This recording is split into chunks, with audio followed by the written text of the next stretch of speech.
ज़रा सोचिए, एक आम सी रबड़ की बतख और आज की जदीद तरीन आर्टिफिशियल इंटेलिजेंस, इन दोनों में क्या ताल्लुक हो सकता है?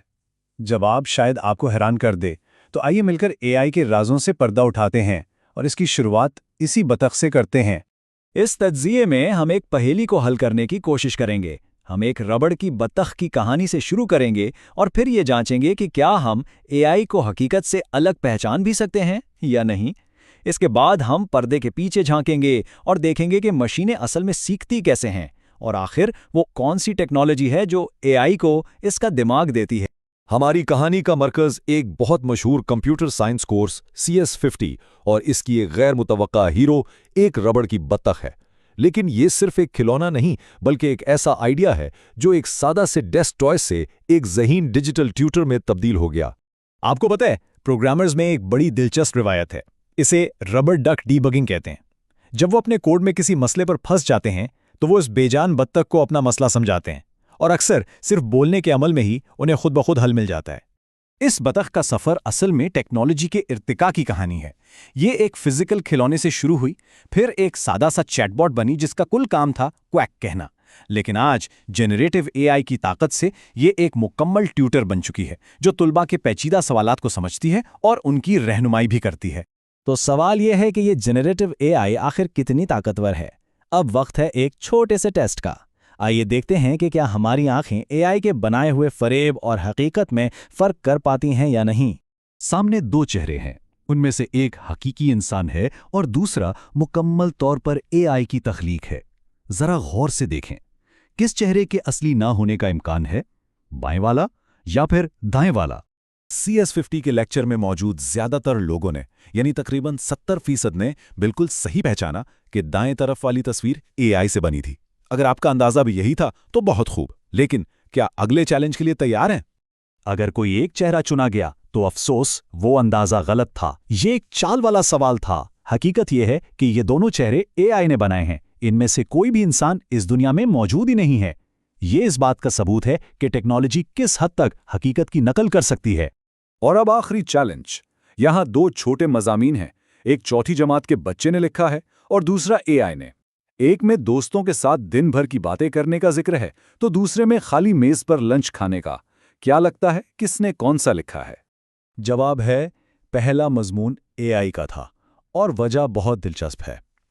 एक दूसरे के दिन के बारे में बात करना, यानी catch up on each others day, एक ऐसा जुमला है जो बच्चों के मुकाबले में बड़े ज़्यादा इस्तेमाल करते हैं। एआई ने ये पैटर्न लाखों तहरीरों से सीखा है। लेकिन सवाल यह है कि आखिर एआई ये सब सीखता कैसे है? आइए इसके पीछे की साइंस को समझते हैं। तो चलिए अब एआई की बुनियाद को समझने की कोशिश करते हैं। सबसे पहले एआई की इब्तिदाई शक्लों को देखते हैं जो बहुत वाज़ेह और सादा असूलों पर मबनी थीं। एआई की शुरुआत बहुत ही सादा उसूलों से हुई थी।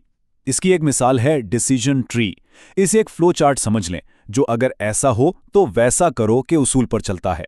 जैसे पुरानी वीडियो गेम पोंग में कंप्यूटर को सिखाया गया था, अगर गेंद बाएं तरफ जाए तो पैडल को बाएं तरफ ले जाओ। बहुत सादा और मुअस्सर। लेकिन जब बात टिक टैक टू जैसी गेम्स की आती है जहां थोड़ा सोचना पड़ता है, तो वहां यह सादा उसूल काम नहीं करते। यहां एआई को मुस्तकबिल की चालों का अंदाजा लगाना होता है। इसके लिए मनी मैक्स जैसा तरीका इस्तेमाल होता है। मतलब ऐसी चाल चलो जिससे मेरा फायदा सबसे ज्यादा हो और मुखालिफ का नुकसान भी सबसे ज्यादा।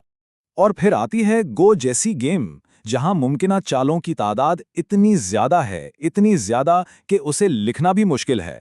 ये कायनात में मौजूद एटमों से भी ज्यादा है। यहां हर चाल का हिसाब लगाना नामुमकिन है। तो ये बात साफ थी कि उसूलों पर मबनी एआई अपनी हद को पहुंच चुकी थी। अब एक नए रास्ते की जरूरत थी। और यहीं से उसूलों को प्रोग्राम करने से हटकर मशीन को खुद सीखने की तरबियत देने की तरफ एक बुनियादी तब्दीली आई। इस नए रास्ते का नाम है रीइंफोर्समेंट लर्निंग। इसमें मशीन को उसूल नहीं सिखाए जाते, बल्कि उसे कोशिश करने और गलती करने की आज़ादी दी जाती है। जब वो कुछ सही करती है तो उसे इनाम मिलता है और गलती पर सज़ा। यूं समझें कि एक रोबोट पैनकेक पलटना सीख रहा है। हर कामयाब पलट पर उसे 1 पॉइंट मिलता है। हजारों कोशिशों के बाद वो खुद ही इस काम में माहिर बन जाता है। यहां एआई को एक मुश्किल फैसला करना पड़ता है। क्या वो रास्ता अपनाया जाए जिसके बारे में मालूम है कि वो काम करता है, यानी एक्सप्लॉइट, या फिर कोई नया अनजान रास्ता आजमाया जाए जिसमें शायद ज्यादा बड़ा इनाम मिल जाए, यानी एक्सप्लोर। یہ بالکل ایسا ہی ہے جیسے کوئی روز ایک ہی ریسٹورنٹ جائے کیونکہ وہاں کا کھانا پسند ہے، یا پھر کوئی نیا ریسٹورنٹ آزمانے کا خطرہ موڑ لے جو شاید پہلے والے سے بھی بہتر نکل جائے۔ بہترین اے آئی ان دونوں کے درمیان ایک توازن قائم رکھتی ہے۔ تو چلیے اب جدید اے آئی کے دل اور دماغ کو سمجھتے ہیں، یعنی نیورل نیٹ ورکس، جن کا موازنہ اکثر انسانی دماغ سے کیا جاتا ہے۔ ایک نیورل نیٹ ورک کو 3 حصوں میں سوچا جا سکتا ہے۔ پہلا حصہ ہے ان پٹ، جو معلومات اکٹھا کرتا ہے، جیسے موسم کی پیشین گوئی کے لیے درجہ حرارت اور نمی۔ درمیان میں ہے پوشیدہ تہیں، یہ اصل دماغ ہے جہاں ہزاروں نیورونز مل کر ان معلومات میں چھپے ہوئے پیٹرنز کو تلاش کرتے ہیں۔ اور آخر میں آتا ہے آؤٹ پٹ، جو ان پیٹرنز کی بنیاد پر ایک نتیجہ پیش کرتا ہے، جیسے کل بارش ہونے کا 80% امکان ہے۔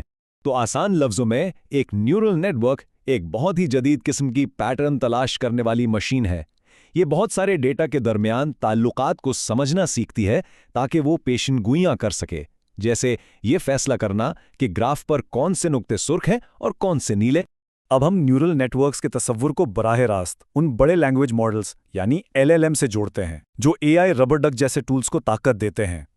یہاں سب سے اہم بات جو سمجھنے کی ہے وہ یہ ہے کہ یہ بڑے لینگویج ماڈلز یعنی LLMs انسانی معنوں میں سوچ نہیں رہے۔ یہ سوچنے والے دماغ نہیں ہیں، بلکہ یہ انتہائی پیچیدہ شماریاتی کیلکولیٹر ہیں جو صرف امکانات کی بنیاد پر پیشن گوئیاں کرتے ہیں۔ ایک بڑے لینگویج ماڈل کا کام حیران انگیز طور پر سادہ ہے۔ اسے بس یہ پیشین گوئی کرنی ہوتی ہے کہ دیے گئے جملے میں اگلا لفظ کون سا ہونے کا سب سے زیادہ امکان ہے۔ چیٹ GPT کا سارا جادو دراصل اسی ایک اصول پر مبنی ہے، لیکن چونکہ یہ صرف اعداد و شمار پر چلتا ہے، کبھی کبھی یہ بڑے پراعتماد طریقے سے غلط معلومات بھی گڑھ لیتا ہے۔